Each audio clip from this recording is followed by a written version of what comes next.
Binegina in chabu. Wanni dalatiin Oromoodha. Oromoon mala madalee.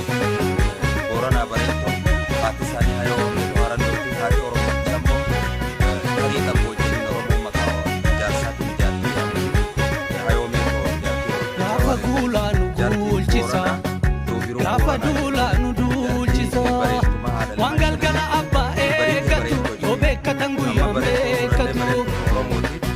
Goonni diinaan girree bu'aa gaafa xiiqii sabaa bu'aa gaafa roorroo ilmi dhiiraa gaafa xiiqii ilmi dhiiraa xiyyaara qabsoo keenyaa hayyootatu bararsee beensinni isaa dhiigaa gubee lafeetti cabsee mul'is gadaa Mustafaa Harawee qabsoo sirbaa fi dhukaasa qawwee eebbisaa busmaayoo hirmiin ba'ame bakka laaf jireenyaa iyyaa dhabame biddeen lafee daadhii baaburatti daaksifame ittoo foona caaluu hundeessattiin godhame hin nyaannu jiraan du'aan oodee nuti ima baafanna gumaa koodee walee normaa sirna ofiif kaatti dhalee maalimaa wajjin kaatti.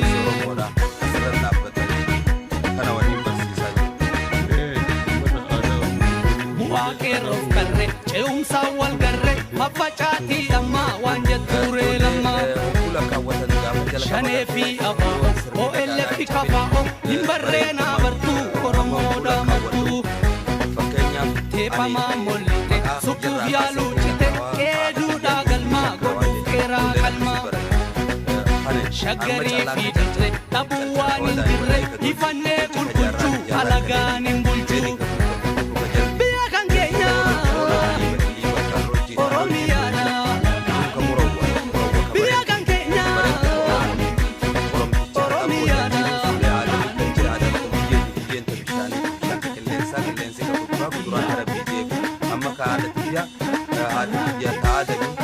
Adam Osman Kasali Kalima Limai Godanan Ejeru Hallo ka Arrele Kadanka Kajarso Gaafa guulaanu guulchisa Gaafa duulaanu duulchisa waan galgala abbaa eeggatu yoo beekkatan guyyaan beekkatu goonni diinaan girree bu'aa gaafa xiiqii sabaa du'aa gaafa roorroo ilmi dhiiraa gaafa xiiqii ilmi dhiiraa namni Oromoo taatee qawwee ormaa baattee si gaafata seenaa saba kee waraantee Mustafaa Huseen ta'ii ofiin beekii waraana baattee uummataan eegii badhoofdoo soolee akeekaa kaffaaloo miilatti dhabuu beekaa abbaan gadaa beenuu bishaan mataayaa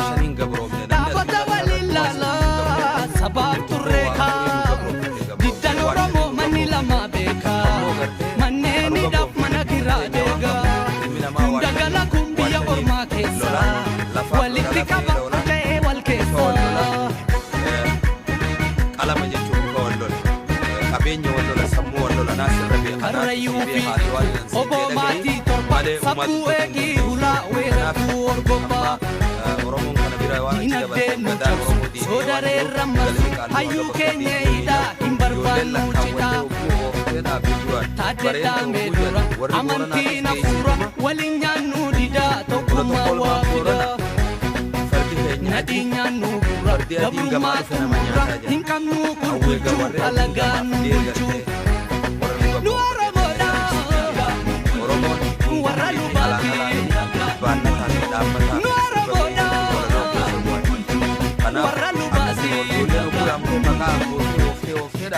maqaa gosa siigal fiddee lakkoo ishee achirraa ooftee habareeffumaatis habooranaatis akkasitti aadamitti galchanii jechuu aadamni biyyee shakka qilleensa qilleensi qabu kuduraan tarabbiiti lakkoofsi Oromoodhaa kanaa waliin dabu achii gadiis torban dachiitis mootummaa